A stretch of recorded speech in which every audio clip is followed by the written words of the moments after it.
Hello friends, welcome to Free Grammar Lessons.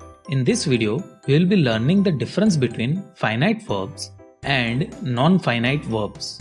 Verbs are mainly divided into two parts, main verbs and auxiliary verbs. We have already discussed the division in our parts of speech series. Please go and check it if you haven't already or need a revision. Links are in the description. In this video, we will be discussing one more classification of verb, that is finite and non-finite verbs. So without a further go, let's get started. A finite verb is a verb that has a finite or limited agreement with the subject. What does it mean? It limits its usage as per subject's parameter. There are three defined parameters on which this limitation is fixed. First is tense. That is, the subject is performing action in past, present or future tense. Second, person. That is, the subject is first person, second person or third person. And third is the number. That is, the subject is singular or plural. So, a finite verb will change as per the tense of the sentence, as per the person and as per the number of subject. Now let's understand each of these parameters with the help of an example. Examples of verb that change as per tense. That is, whether the sentence is a present tense, past tense or future tense. I play cricket every day. This sentence is in present tense. Here the verb is play. Let's look into another sentence. I played cricket yesterday. This sentence is in past tense. Here the verb is played. You can see here that the verb play changed to played as per the tense. So both play and played are finite verbs. Now that you are clear how finite verb change as per tense, let's look into the example of verb that change as per person.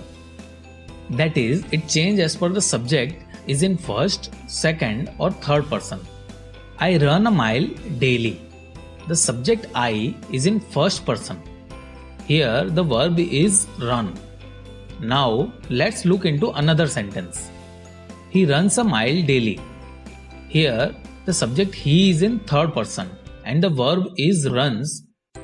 You can see here that the verb run changed to runs as per the person. So both run and runs are finite verb. Now that you are clear how finite verb change as per person, let's look into the example of verb that change as per number. That is, the subject is singular or plural. Apple is of red color. The subject apple is singular. Here the verb is. Now let's look into another sentence.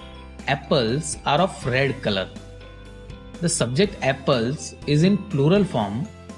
Here the verb is are. You can see here that the verb is changed to are as the subject changed from singular to plural. Now we are clear that the finite verb change as per tense, person and number. Let's now look into non-finite verbs. So what is a non-finite verb? Non-finite verbs don't have any agreement with the subject. That is, they are not limited as per the change in the subject. It doesn't change as per tense or as per person or as per number. They doesn't change as per the tense or as per the person or as per the number of subject in the sentence. And they don't perform any action in the sentence. First, let's understand it with an example. Then we will understand their role in the sentence. I found his office at a walking distance. Here the subject is in singular form and the sentence is in past form.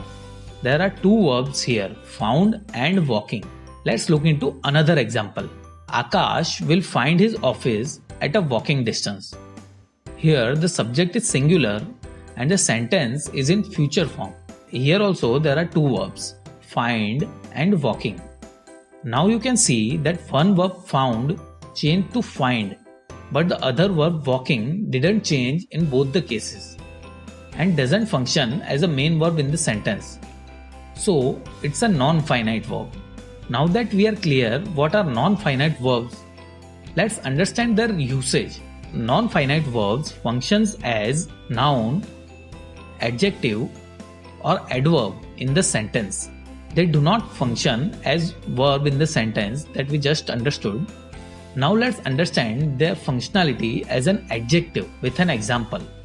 The sleeping cat is brown. Here, sleeping functions as adjective in the sentence as it is describing cat. Now let's understand how they function as noun with an example. Running is a good habit. Here, running functions as noun in the sentence. Now let's understand how they function as an adverb with an example. Alia went to UK to study. Here, study functions as adverb in the sentence.